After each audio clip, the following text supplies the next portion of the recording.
अर्जुन नागवासवाला एक ऐसा नाम जो गुजरात के क्रिकेट से ताल्लुक रखता है और जिसे भारतीय क्रिकेट टीम के लिए चुना गया है स्टैंड बाई के तौर पर। भारतीय टीम रवाना होने वाली है इंग्लैंड के दौरे पर, जहां इंग्लैंड के खिलाफ 5 टेस्ट मैच खेलने हैं और उससे पहले वर्ल्ड टेस्ट चैंपियनशिप का फाइनल खेलना है। और ये खिलाड़ी, इसको हम याद क्यों कर रहे हैं, क्योंकि खिलाड़ी तो और भी कई स्टैंड बाई चुने गए हैं। दरअसल दुनिया भर में पारसी कम्युनिटी आज लुप्त होती जा रही है, खत्म होती जा रही है। ये उसी पारसी कम्युनिटी से ताल्लुक रखते हैं और भारतीय क्रिकेट टीम में पारसी खिलाड़ियों का बहुत ही दबदबा तो मैं नहीं कहूंगा, हाँ, लेकिन ये कह सकता हूं कि भारतीय क्रिकेट टीम में कई ऐसे पारसी खिलाड़ी हुए हैं जो महान खिलाड़ियों की सूची में आते हैं, चाहे वो पाली उमरीगर हो, नरी कॉन्ट्रैक्टर हो, फारूक इंजीनियर हो, डायना एडुलजी हो, और भी कई खिलाड़ी हैं, सुरती मोदी से लेकर तमाम खिलाड़ी जो इस श्रेणी में आते हैं। और इस खिलाड़ी को इसलिए भी याद रखा जाता है, मुंबई के खिलाफ इन्होंने 5 विकेट हॉल किया था और उसके अलावा इनकी गेंदबाजी, बाएं हाथ के तेज गेंदबाज हैं। 3 साल पहले ही इनका पदार्पण हुआ है फर्स्ट क्लास क्रिकेट में। एक सीजन में इन्होंने 23 विकेट चटकाए, दूसरे सीजन में 40 विकेट चटकाए और विजय हजारे ट्रॉफी में भी इनका बहुत ही शानदार प्रदर्शन रहा।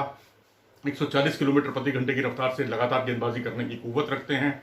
और सबसे पहले अगर हम याद करें तो पॉली उमरिगर का नाम सबसे पहले ध्यान में आता है, लेकिन हम यहाँ पर यह भी आपको बता दें कि फारूक इंजीनियर 1975 में जब उन्होंने रिटायरमेंट लिया तो उसके बाद भारतीय पुरुष टीम में एक भी आज तक 75 के बाद से पारसी खिलाड़ी नहीं आया। उसके अलावा अगर महिला क्रिकेट की बात करें तो डायना एडुलजी 1993 में उन्होंने रिटायरमेंट लिया था, उनके बाद से कोई भी पारसी खिलाड़ी नहीं आया।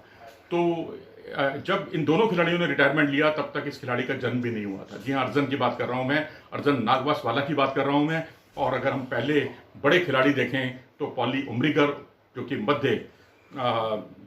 मिडिल ऑर्डर के बैट्समैन थे, मध्यक्रम के, 50 के दशक में इन्होंने एक अपना अलग वजूद बनाया। 8 टेस्ट मैचों में इन्होंने कप्तानी की, 12 सेंचुरी बनाई, 59 टेस्ट मैच खेले।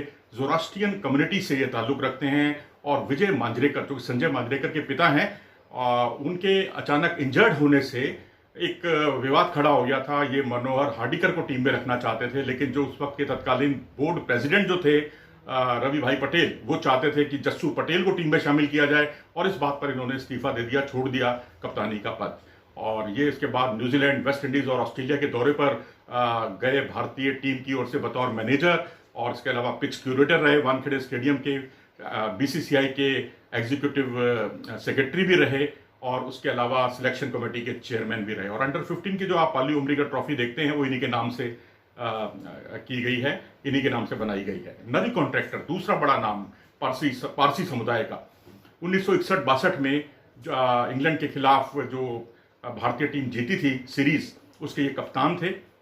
वेस्ट इंडीज के खिलाफ दिलीप सरदेसाई के साथ इन्होंने पारी की शुरुआत करने के लिए गए थे। चार्ली ग्रिफिथ की गेंद इनके सिर पर लगी, कनपट्टी पर लगी, और उसके बाद वहीं खून का थक्का जो है उनके सिर पर जम गया और उनको खून की भी बहुत ज़रूरत पड़ी। और उसके अलावा इस खिलाड़ी का क्रिकेट करियर जो है वो ख़त्म हो गया, क्योंकि ब्लड क्लॉट जम गया था। और उस वक्त के जो तत्कालीन कप्तान थे फ्रैंक वॉरेल वेस्ट इंडीज़ के, उन्होंने अपना खून भी दिया, कई भारतीय खिलाड़ियों ने भी उनको खून दिया। और ये एक ऐसा खिलाड़ी था जिन्हें ग्लैमर बॉय के नाम से जाना जाता था। और 1999 में सिमी ग्रेवाल को एक इंटरव्यू दिया था जयललिता ने, जो कि तत्कालीन मुख्यमंत्री थी, और उन्होंने तमिलनाडु की, और उन्होंने जो है उसमें कहा था कि स्कूली दिनों के वो उनके हीरो थे, नारी कॉन्ट्रैक्टर। तीसरा बड़ा नाम फारूक इंजीनियर, एक ऐसा खिलाड़ी, विकेट कीपर, बल्लेबाज, बुदी कुंद्रन के साथ इनकी बहुत ही राइवलरी चलती थी और कुंद्रन बहुत ही फास्ट खेला करते थे। दोनों ही बल्लेबाज बहुत अच्छे थे, लेकिन विकेट कीपिंग के मामले में फारूक इंजीनियर कुछ उनसे बेहतर थे। हालांकि एक बात यह भी कही जाती थी कि मुश्किल कैच दोनों बहुत ही चपलता के साथ लपकते थे, लेकिन कई आसान कैच छोड़ भी दिया करते थे, छूट जाते थे। लाला अमरनाथ, इनकी अच्छी विकेट कीपिंग क्षमता को देखते हुए, जो कि सिलेक्शन कमेटी के चेयरमैन थे, फारूक इंजीनियर को टीम में रेगुलर जगह दी। और एक टाइम तो ऐसा आ गया था कि 4 काउंटी टीमें लड़ रही थी फारूक इंजीनियर को अपनी टीम में शामिल करने को लेकर। आखिरकार बाजी मारी थी लैंकशायर टीम ने, उन्होंने फारूक इंजीनियर को अपनी टीम में शामिल किया था। और 1983 वर्ल्ड कप विनिंग टीम पर जो फिल्म बन रही है, हालांकि उसके सदस्य नहीं थे फारूक इंजीनियर, तब तक वो छोड़ चुके थे क्रिकेट, लेकिन जो फारूक इंजीनियर का उसमें छोड़ा जो भी रोल है वो बोमन ईरानी करते हुए आपको दिखाई देंगे।